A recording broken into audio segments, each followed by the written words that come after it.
gẹ́gẹ́ bí ìgbésẹ̀ kan nínú ìlànà ìtẹ̀síwájú yíyan Àwùjalẹ̀ ti Akilẹ̀ Ìjẹ̀bú. Ìgbìmọ̀ tó ń délédé àga Àwùjalẹ̀ ti fi olóyè Adégòkè Ọláoyè Balógun jẹ Jàgínì tuntun ti Ìjẹ̀bú Òde. Jàgínì tuntun náà jẹ́jẹ́ ìfarajìn rẹ̀ láti fi àyè gba àlàáfíà àti ìṣọ̀kan àti dídáàbòbò àṣà àti ìṣe ìbílẹ̀ Akilẹ̀ Ìjẹ̀bú.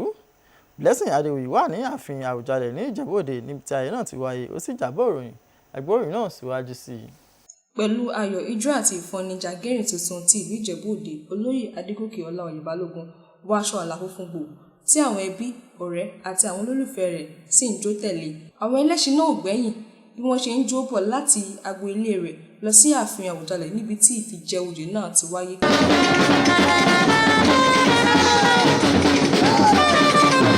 Ayẹyẹ náà ṣàfihàn àṣà àti ìṣe ilẹ̀ Ìjẹ̀bú tí ó sì kún fún àwọn ènìyàn pàtàkì nítòsí àti ní ọ̀nà jíjìn tí ó fi mọ́ oníṣà àti ìlú Ìjẹ̀bú Òde Abdulrasheed Adéoyè Adésànyà àti àwọn ìgbìmọ̀ tó ń délédé ìtẹ́ Àwùjalẹ̀ tí ọ̀gbẹ́ni ọjà Olórogún Sanni Kúkú jẹ́ alága wọn.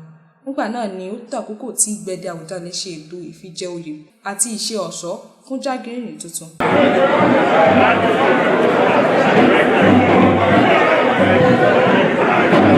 Ká ti jẹ oyè yìí, a gbọ́dọ̀ jẹ́ kí ìrẹ́pọ̀ kí wà láàrin ẹbí Jàgínì. Torí tá bá wà ní ìrẹ́pọ̀ náà la máa ní ìlọsíwájú nípa ti ọ̀rọ̀ Àwùjalẹ̀. Jàgínì ẹni tó máa ṣe àdúrà àìtó ti ìpìlẹ̀ fún Àwùjalẹ̀ nígbà tó bá ń bọ̀ láti Odò.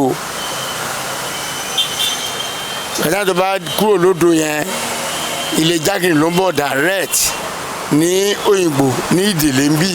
Ní ṣókí, lẹ́yìn ìfijẹ oyè, díẹ̀ lára àwọn ìgbìmọ̀ tó ń délédé ìtẹ́ Àwùjalẹ̀ àti oníṣẹ́ àti ìlú Ìjẹ̀bú Òde gbàdúrà fún ìṣàkóso rere Jàgínì tuntun àti fún àlàáfíà, ìlọsíwájú pẹ̀lú ìṣọ̀kan ilẹ̀ Ìjẹ̀bú. Nígbà tó ń sọ̀rọ̀ níbi ayẹyẹ náà, alága àwọn ìgbìmọ̀ tó ń délédé ọba Olórogún Sanni Kúkú tẹnumọ́ pàtàkì jíjẹ àwọn olóyè ìlámùrè. Ó ṣàlàyé pé ìpele yìí jẹ́ apá kan pàtàkì nínú ìlànà àṣà. Ó sì sọ pé láì yan àwọn olóyè wọ̀nyí, ayẹyẹ àti yan Àwùjalẹ̀ tuntun kò lè wáyé. Oyè yìí ó pẹ̀lú oyè láti jẹ kátó fọba jẹ. Tá a bá jẹ oyè yìí àlè fọba jẹ.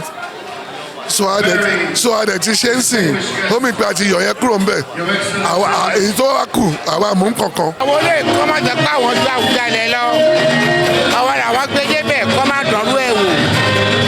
Wọ́n jẹ́ kí Àwùjalẹ̀ lọ ká gbogbo Ìjẹ̀bú. Wọ́n dẹ̀ láti bọ̀wọ̀ ẹ̀ fún kọ́lọ̀ lè fún wa ní ọba rere. Lẹ́yìn wá àgbà náà ni wọ́n darí ayẹyẹ náà lọ sí ilé ẹbí Ọlọ́jà Ìkéré níbi tí wọ́n ti yẹ́ àwọn àlejò sí pẹ̀lú jíjẹ àti mímu. Láti lè ṣe NTA Ìjẹ̀bú Òde, Blessing Adéwuyì ṣàtúpalẹ̀ ìròyìn.